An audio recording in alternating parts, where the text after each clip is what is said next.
Muy buenos días a todos. Buenos días. Bienvenidos, bienvenidos. Los que están en transmisión, bienvenidos. ¿Hay alguna persona que nos acompaña hoy? Queremos darles un kit de parte de la iglesia a los nuevos. ¿Hay alguna persona nueva? El que está a su lado es nuevo, es antiguo. Muy bien, muy bien. Ok, bienvenido. Ok, aquí hay una persona nueva para que Marlencita le alcancen un kit, ¿sí?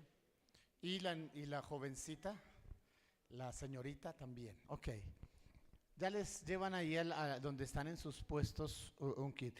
Mientras tanto oramos por esas ofrendas que ustedes han dado y quienes en la transmisión hacen también sus donaciones por vía virtual.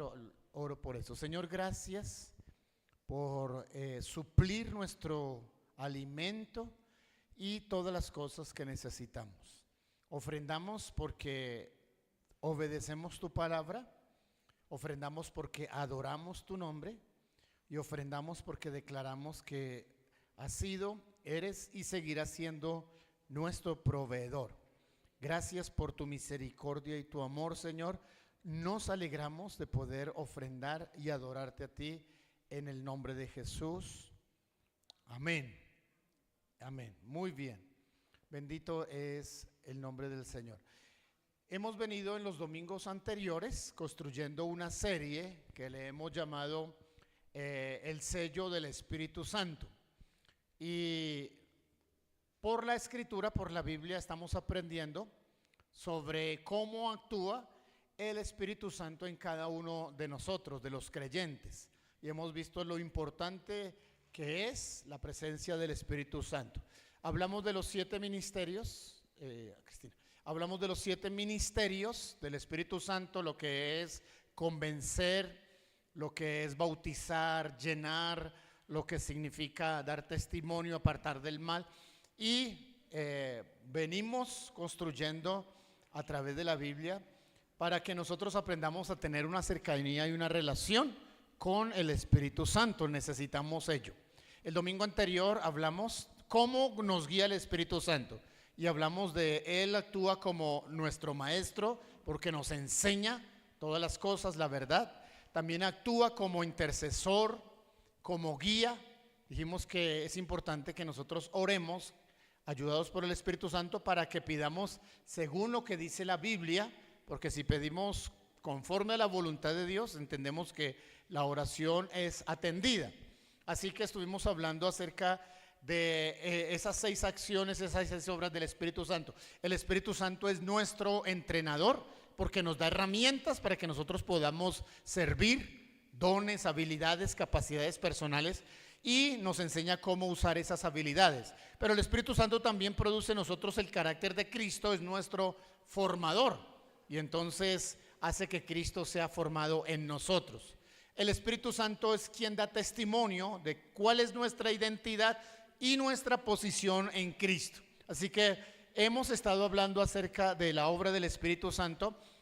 La Biblia, espero que usted tenga su Biblia y pueda leerla. Si de alguna manera no ha escuchado los mensajes anteriores, la iglesia tiene en YouTube una página donde usted puede entrar y sermones de domingos anteriores puede escucharlos. Usted puede entrar en YouTube, en La Promesa CC, y allí están grabados esos testimonios. Hoy vamos a seguir ampliando el concepto del Espíritu Santo, pero vamos a referirnos a algo que dice la Biblia en cuanto a una lucha, en cuanto a una confrontación que hay en la vida de cada creyente.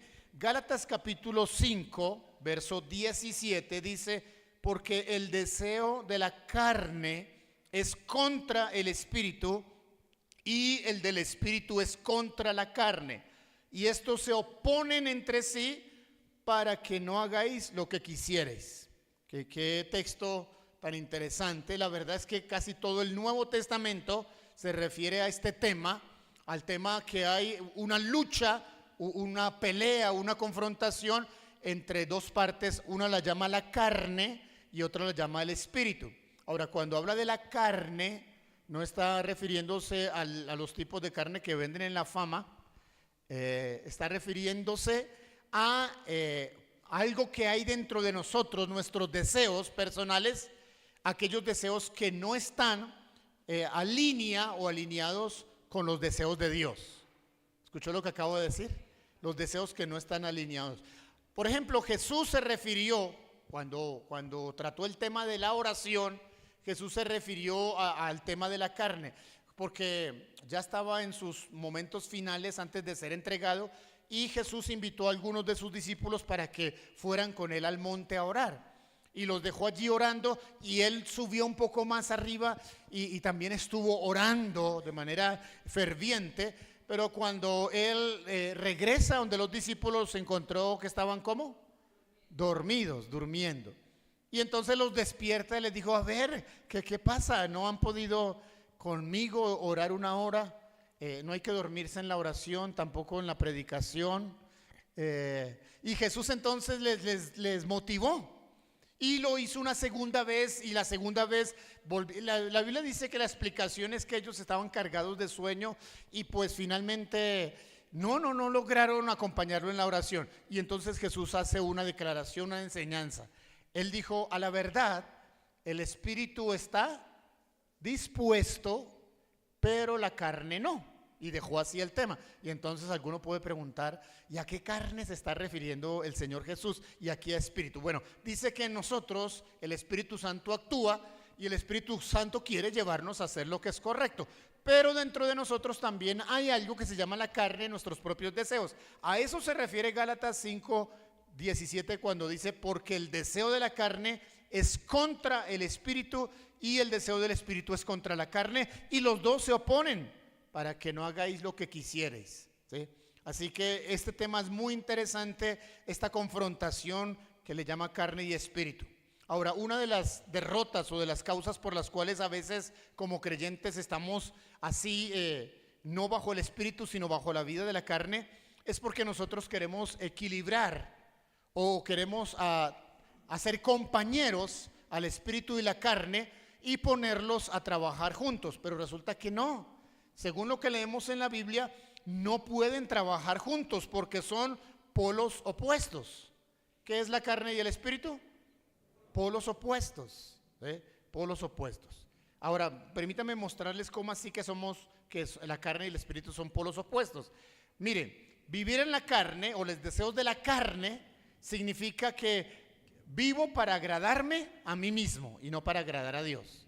Cuando la Biblia dice que vivimos para la carne, es el creyente o el no creyente que su vida la concentra en hacer todo lo que le parece placer, todo lo que le gusta, así sea pecado, así sea dañino, en todo caso está satisfaciendo a los deseos de la carne. A veces hasta el médico tiene que decirle al ser humano: no consuma tal cosa porque lo está envenenando, lo está dañando, bájele a la sal, bájele al azúcar, no más Coca-Cola, algunos que son, ¿sí?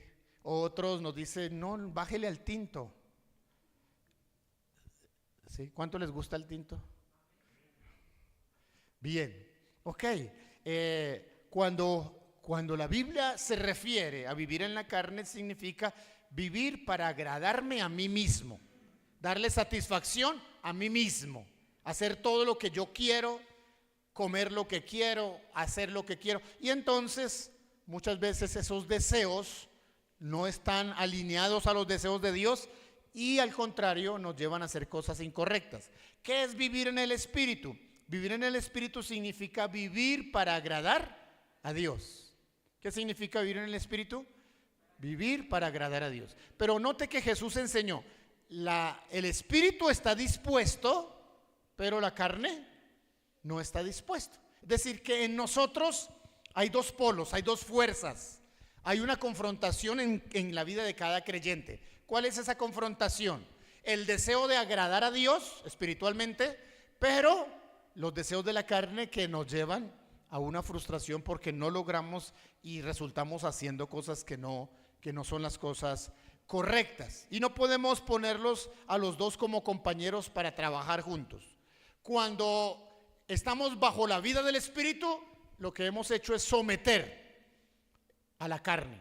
Pero cuando le damos rienda suelta a la carne, lo que estamos haciendo es prohibirle o imposibilitar al Espíritu para que actúe en nosotros. Miremos Romanos capítulo 7, cómo el apóstol Pablo describe de manera detallada esa lucha interna que él tiene, lo dice acerca de él mismo, de esa vieja naturaleza, y entonces plantea esa gran frustración que a veces podemos tener todos los creyentes. Mire lo que dice en Romanos capítulo 7, desde el verso 7, el apóstol Pablo. ¿Qué concluiremos? ¿Que la ley es pecado? De ninguna manera. Sin embargo, si no fuera por la ley, no me habría dado cuenta de lo que es el pecado. Por ejemplo, nunca habría sabido lo que es codiciar si la ley no hubiera dicho no codicies. Pero el pecado, aprovechando la oportunidad que le proporcionó el mandamiento, despertó en mí toda clase de codicia. Porque aparte de la ley, el pecado está muerto. En otro tiempo yo tenía vida aparte de la ley, pero cuando vino el mandamiento cobró vida el pecado y yo morí. Se me hizo evidente que el mismo mandamiento que había de haberme dado vida me llevó a la muerte. Porque el pecado se aprovechó del mandamiento, me engañó, ¿y qué más? Y por medio de él me mató. Concluimos pues que la ley es santa y que el mandamiento es santo, justo y bueno. Pero entonces, ¿lo que es bueno se convirtió en muerte para mí? De ninguna manera. Más bien fue el pecado lo que, valiéndose de lo bueno, me produjo la muerte. Ocurrió así para que el pecado se manifestara claramente, o sea, para que mediante el mandamiento se demostrara lo extremadamente malo que es el pecado. Sabemos en efecto que la ley es espiritual, pero yo soy meramente humano, dice el apóstol, y estoy vendido como esclavo al pecado. No entiendo lo que me pasa, pues no hago lo que quiero, sino lo que aborrezco. Ahora bien, si hago lo que no quiero, estoy de acuerdo en que la ley es buena, pero en ese caso ya no soy yo quien lo lleva a cabo, sino el pecado que habita en mí. Yo sé que en mí, es decir, en mi naturaleza pecaminosa, nada bueno habita. Aunque deseo hacer lo bueno, no soy capaz de hacerlo. De hecho, no hago el bien que quiero, sino el mal que no quiero. Y si hago lo que no quiero, ya no soy yo quien lo hace, sino el pecado que habita en mí. Así que descubro esta ley, que cuando quiero hacer el bien, me acompaña también el mal. Porque en lo íntimo de mi ser deseo o me deleito en la ley de Dios. Pero me doy cuenta que en los miembros de mi cuerpo hay otra ley, que es la ley del pecado. Esta ley lucha contra la ley de mi mente y me tiene cautivo. Soy un pobre miserable, dice el apóstol. ¿Quién me librará de este cuerpo mortal? Gracias a Dios, por medio de Jesucristo nuestro Señor. En conclusión, con la mente yo mismo me someto a la ley de Dios, pero en mi naturaleza pecaminosa está sujeta a la ley del pecado. ¿Cómo entender estas palabras del apóstol Pablo? El apóstol Pablo está diciendo: en mi vida existen dos fuerzas, dos acciones. La acción del Espíritu Santo. Así que internamente yo deseo agradar a Dios, yo deseo hacer lo que la Biblia dice, pero en la práctica resulto haciendo cosas que no son. No sé si usted ha sentido en su vida cristiana algún día esa frustración de que resultó haciendo lo que no era lo correcto. Y entonces dice: a ver, pero si yo quiero ser bueno, si yo quiero ser fiel, si yo quiero portarme de manera correcta, pero el enojo, pero algo me sacó. Y no solamente el apóstol Pablo, sino que cada uno de nosotros en algún momento de nuestra vida cristiana ha sentido esa frustración de que las cosas nos han salido al revés. ¿Está de acuerdo conmigo? ¿Sabe de lo que está hablando? ¿O solamente me pasa a mí? ¿También le sucede a usted? ¿Sí? Esa frustración, esos asuntos de que planeo hacer las cosas bien y resulta que resultó haciéndolo mal. Porque dice el apóstol Pablo, porque esa frustración viene en cuanto a que hay momentos en que los deseos de nuestra carne son tan abrumadores y el pecado toma ocasión y entonces se aprovecha de esos deseos de mi carne. esos deseos de mi carne. ¿Sí? Entonces, ¿qué significa? ¿Qué significa? Recuerde, la carne significa, o vivir bajo la carne, querer vivir para agradarme a mí mismo. ¿Sí? ¿Cómo es aquello? ¿Cómo es que el pecado se aprovecha de la ocasión? Y aún usando el mandamiento, entonces quiere llevarnos a hacer lo que es contrario. Escuche esto que le voy a decir. Cada vez que cualquier persona, sobre todo estamos hablando de cualquier creyente, cada vez que usted hace un voto o toma una resolución espiritual buena, parece que de inmediato la carne comienza de manera automática a encontrar toda clase de oportunidades para hacerle desistir, para hacerle caer. Por ejemplo, usted dice, esta semana voy a leer la Biblia. Y terminó la semana y dice, no, pero no logré, me distraje, me tocó salir temprano, me llamaron, que se dieron una cantidad de cosas porque la resolución espiritual que tomó ahora estuvo, todo se le puso contra eso y no pudo lograr hacerlo. Esta mañana, ¿cuántos habían planeado, hoy sí voy a ir a la iglesia, necesito ir a la iglesia, hace rato que no voy, y ya estamos aquí y ellos todavía no han llegado? Y entonces ya están pensando, no, mire la hora que es, se me hizo tal, mejor no voy, el siguiente domingo sí voy. Y hacen la resolución para el siguiente domingo, y el siguiente domingo, ¿sí?, se pusieron a ver televisión hasta tarde el sábado, se pusieron a ver lo que no debían ver, y se acostaron tarde y se despertaron tarde por darle gusto ¿a quién? A la carne. ¿Sí? ¿Quién le pide que vean más televisión? El Espíritu dice, ¿por qué no ayunamos un día esta semana? Pero a la carne le gusta ayunar. No, ¿qué le gusta a la carne? Comer. Comer. No es sino mencionar la palabra almuerzo, comida, y ya en nuestra imaginación se activan, ¿sí?, se activa ese pollo con champiñón y esa sobrebarriga al horno, y se activa todo eso, porque nuestra carne quiere ¿qué? Comer. Decimos, esta semana, todas las mañanas, antes de hacer cualquier cosa, voy a orar, porque aprendí que debo orar. Eso, su espíritu quiere hacerlo, pero llegó el lunes y resulta que estuvo de afán, no, se me va a hacer tarde, y comienza a pensar en un poco de cosas y resultó yéndose sin orar. Mañana sí voy a, y llega el miércoles, el jueves, y llegó el siguiente domingo y se pasó la semana y no tuvo. No es que tengo muchas cosas, no es que tenga muchas cosas, es que tenemos en nosotros ese opositor.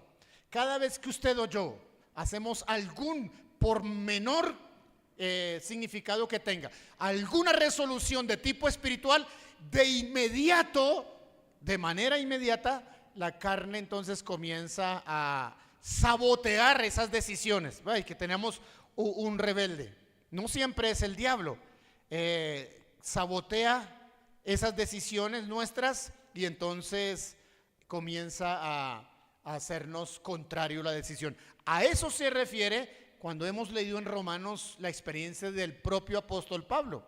Y si eso le pasaba al apóstol Pablo, pues por supuesto que nos sucede también a cada uno de nosotros. Tenemos que luchar a diario contra nosotros mismos. Ahora, la Biblia enseña que cada creyente que ya fue redimido, que ya entregó su vida al Señor, tiene 3 enemigos. ¿Cuántos enemigos tiene usted? 3. Ahora, no se ponga a pensar en su esposa. Su esposa no es un enemigo. Tampoco piense en su suegra. Su suegra no es su enemigo. Su esposo, su hijo no es su enemigo. Escúchame lo que le voy a decir o enseñar a través de la Biblia. La Biblia enseña que el redimido tiene 3 enemigos. ¿Cómo le llama al primer enemigo? Primera de Juan capítulo 12 Primera de Juan capítulo 2 verso 15 al 17. Mire lo que dice la Biblia.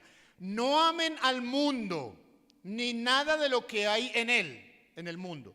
Si alguien ama al mundo, el amor del Padre no está en él, porque nada de lo que hay en el mundo, los malos deseos de la carne, la codicia de los ojos y la arrogancia de la vida, provienen del Padre, sino del mundo. No provienen del Padre, sino del mundo.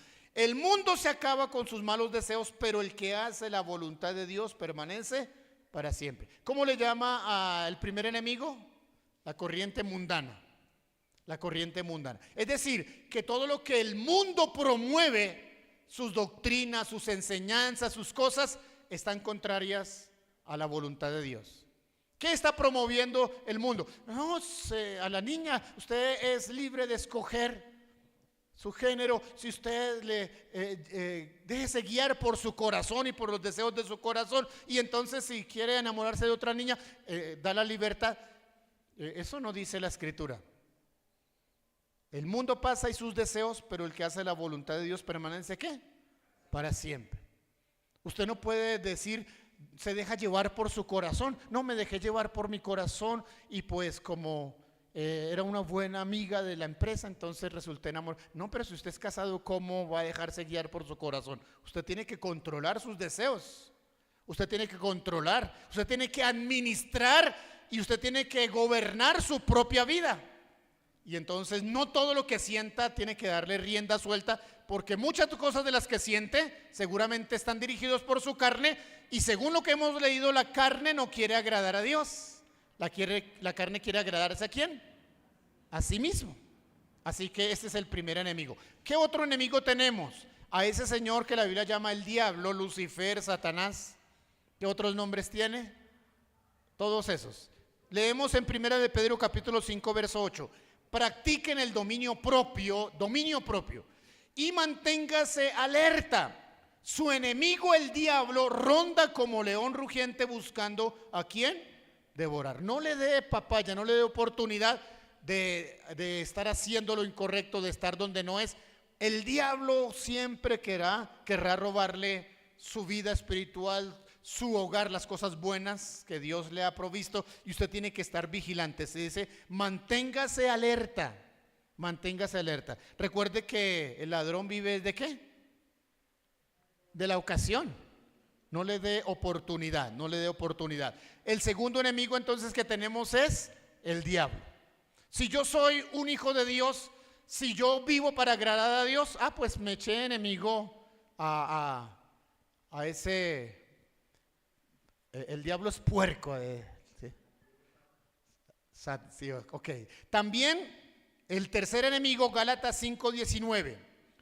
Dice, cuando ustedes siguen los deseos de la naturaleza pecaminosa, los resultados son más que claros. Inmoralidad sexual, impureza, pasiones sensuales, desordenadas, y sigue dando una lista de las obras de la carne. Ahora, algunos dicen que el mayor de los tres enemigos es el diablo, otros le echan la culpa al mundo, pero la verdad es que tenemos problemas con nosotros mismos. Nuestro mayor enemigo, ¿somos qué? Nuestros propios deseos, lo que la Biblia llama nuestra carne. Ese es el peor enemigo. A todos lados tengo que llevarla. Usted va a cualquier sitio y va con ella ¿qué? Su carne. Su carne duerme con usted, su carne viene al culto con usted. Cuando usted se arrodilla, ¿quién está arrodillada también? La carne. Y usted comienza a orar y la carne comienza a hacerle a pensar, mire que no ha terminado tal cosa, y comienza a traerle pensamiento, y pasó 15 minutos pensando en diferentes cosas y no ha orado. Y entonces lo distrajo, ¿sí? Lo durmió, lo entretuvo, le hizo cualquier asunto, y entonces nuestra carne no está a favor de nuestras resoluciones espirituales, y entonces necesitamos guiarnos por eso. Miren, la corriente mundana nos dice, o la doctrina del mundo nos dice, que podemos hacer lo que sentimos y seguir el corazón. No, mire lo que dice Jeremías capítulo 17 verso 9. El corazón humano es lo más engañoso que hay y extremadamente perverso. ¿Quién realmente sabe qué tan malo es? ¿Sí? Engañoso es el corazón. ¿A qué se está refiriendo el profeta Jeremías? No podemos guiarnos bajo nuestras propias percepciones y emociones, porque a veces esas percepciones son equivocadas, esas emociones son equivocadas, esos sentimientos son equivocados. Los creyentes que acostumbran a guiarse por sentires, qué siente o qué no siente, pueden estar errados, porque no siempre nuestras emociones apuntan a lo que es correcto. ¿Estamos, hermanos? Apuntan.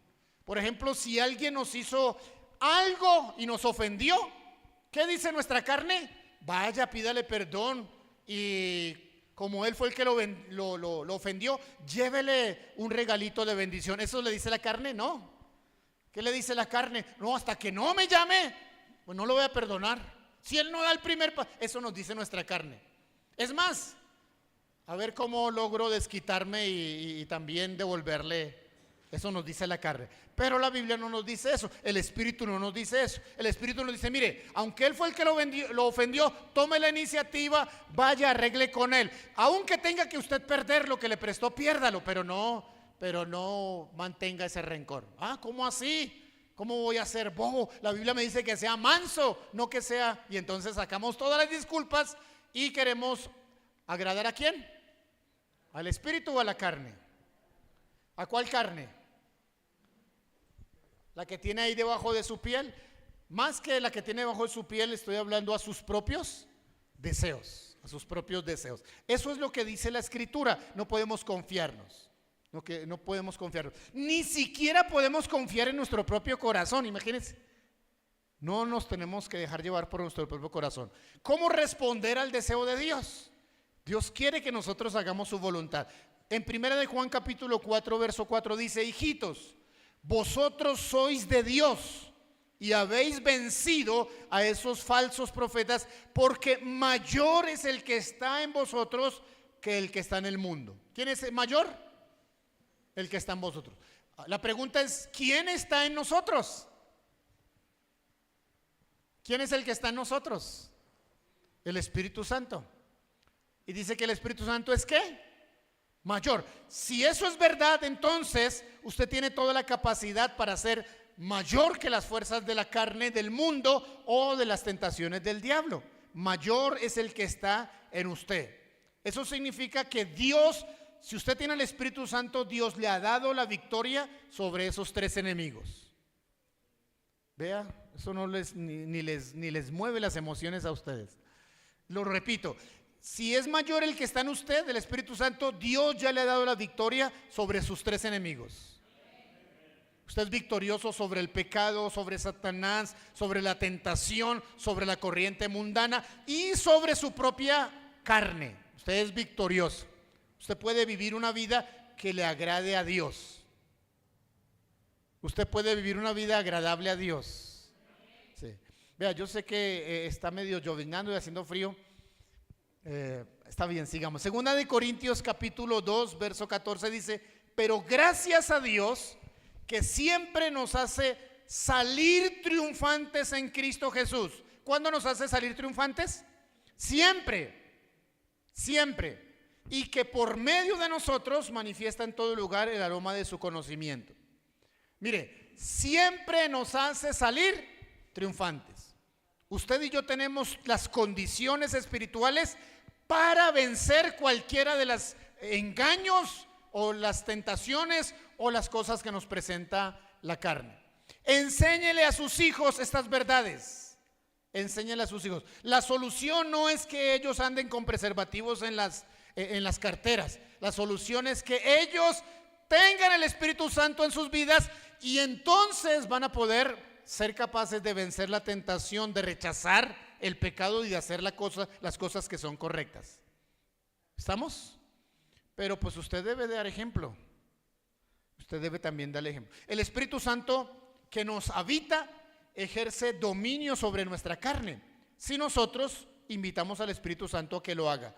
Colosenses capítulo 3 versos 5 al 10 dice: por lo tanto, esto me gusta, por lo tanto, haced morir lo que hay de mundano en vosotros. Pregúntale a la persona que está a su lado si entiende eso. ¿Entiende eso que acabo de leer?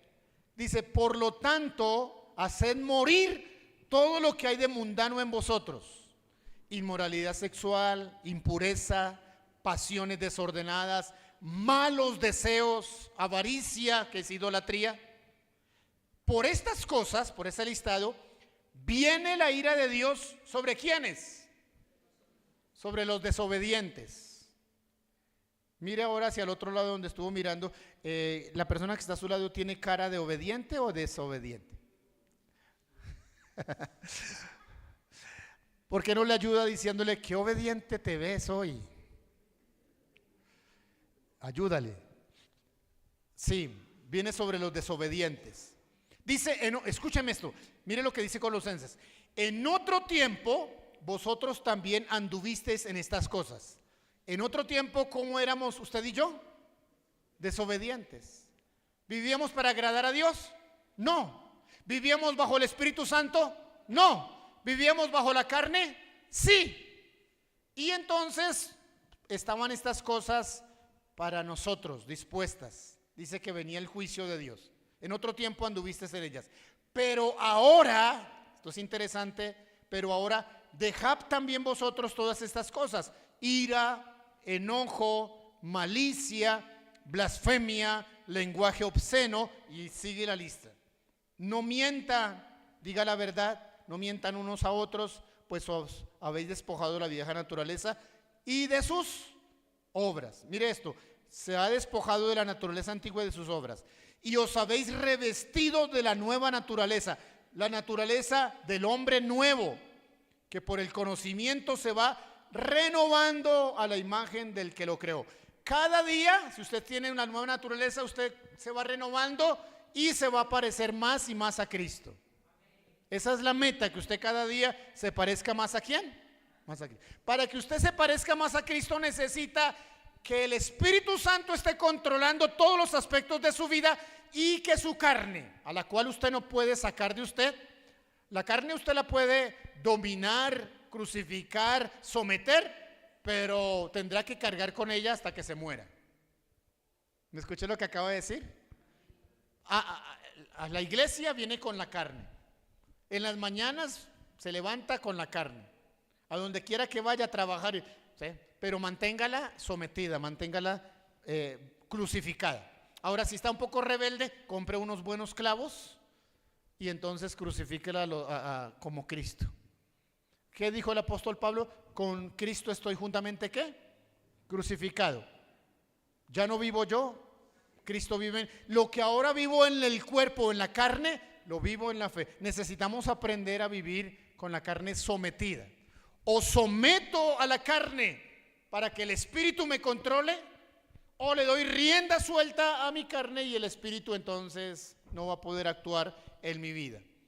El Espíritu Santo en nosotros es más poderoso que el mundo y que el príncipe de este mundo, perdón. Segunda de Pedro 1 dice: Dios por su poder nos ha dado todas las cosas que pertenecen a la vida y a la piedad, mediante el conocimiento de aquel que nos llamó por su gloria y excelencia. Por medio de estas cosas nos ha dado preciosas y grandísimas promesas, para que después de escapar de la corrupción que hay en el mundo por causa de los malos deseos, lleguéis a ser participantes de la naturaleza ¿qué? Divina. Note eso, escapar de los deseos malos que hay en el mundo. Usted y yo podemos escapar de todos ellos. Usted pasa por frente a una discoteca y no es que sus pies lo obliguen, no, usted tiene control sobre sus pies. ¿Sí? Usted tiene el control sobre todas las cosas para que lleguen a ser participantes de la naturaleza divina. También dice en Corintios, 2 Corintios 9, y Dios es poderoso para hacer que abunde en vosotros toda gracia, a fin de que tengáis siempre todo lo necesario con abundancia para practicar toda clase de buenas obras. ¿Qué podemos usted y yo hacer? Practicar toda clase de buenas obras. Antes practicábamos lo malo, pero si hemos creído en Cristo, no solamente fuimos perdonados, sino que el Espíritu Santo ya habita en nosotros. Y si el Espíritu Santo vive en mí, Él me provee el poder para que mi carne esté ¿qué? Sometida, crucificada, esté ahí totalmente rendida. Las acciones que antes nuestra carne cometió antes de recibir a Cristo, no va a volver a reproducirlas si yo estoy viviendo bajo la obra del Espíritu Santo. Importante eso. Tenemos todo lo suficiente ¿para qué? Para toda buena obra. Repita esto conmigo: tengo todo lo suficiente para toda buena obra. Así que estamos listos no para ser derrotados, sino estamos listos para ser exitosos, para ser triunfantes. ¿Sí? Mire lo que dice en Judas capítulo 1 verso 24 y 25. A aquel que es poderoso para guardarlos sin caída y presentarlos sin mancha delante de su gloria con gran alegría al único Dios, nuestro Salvador, por medio de Jesucristo, nuestro Señor, sea la gloria y la majestad y el dominio y la autoridad desde ahora y para siempre. Es poderoso para guardarlos sin caída y presentarlos sin mancha. Qué interesante. Es la obra maravillosa de Dios actuando en nuestras vidas. Es lo que dice la Escritura. Usted y yo tenemos todo para producir toda buena obra. Entonces, no solo fui perdonado de mis pasados pecados, sino que ahora me ha sido dada una nueva naturaleza y la presencia del Espíritu Santo para que yo ya no esté repitiendo todo lo que es malo y pueda vivir agradando a Dios. ¿Estamos, hermanos? Vivir agradando a Dios. Usted y yo necesitamos tomar resoluciones contra estos tres enemigos, en especial contra la carne. En especial contra la carne. No le esté echando la culpa de todas las cosas al diablo. No siempre es culpable de todo. Tampoco le eche la culpa de todo a la esposa que Dios le dio, o a los hijos, o a las otras personas. El verdadero culpable soy ¿qué? Yo mismo. Mis deseos, mis engaños, mis cosas que no he resuelto delante del Señor. Si hay algo que usted no ha resuelto, si todavía hay algún tipo de vicio, atadura, si hay algo que todavía lo insiste en llevar al pecado, entonces hoy es un buen día para que usted pueda decirle al Señor que quiere ser libre y que va a vivir para agradar a Dios. Amén. ¿Para quién va a vivir? Para agradar a Dios. Ya no está sometido bajo las obras de la carne, sino por la obra maravillosa del Espíritu Santo. Quiero que cierre sus ojos y pensemos en lo que acabamos de oír por la palabra del Señor. ¿Cuántas veces usted ha hecho intentos de agradar a Dios, de ayunar, de apartarse de un pecado que todavía practica de manera oculta, de dejar ese vicio, de dejar de fumar, de dejar de ver pornografía, de dejar de hacer lo que es malo, de dejar de mentir, y toma decisiones, pero vuelve y cae en los mismos problemas, porque su carne no quiere ayudarle? Al contrario, su carne quiere exigirle más cosas, más pecados. Pero usted toma la decisión: yo quiero vivir para agradar a Dios. Agradar a Dios. El Espíritu Santo va a ser su aliado, va a ayudarle para que usted no esté más dominado por ese vicio, por ese pecado, por ese hábito que se ha repetido en su vida. Hoy es el día para que usted le diga: Señor, yo quiero vivir rendido bajo la obra del Espíritu Santo.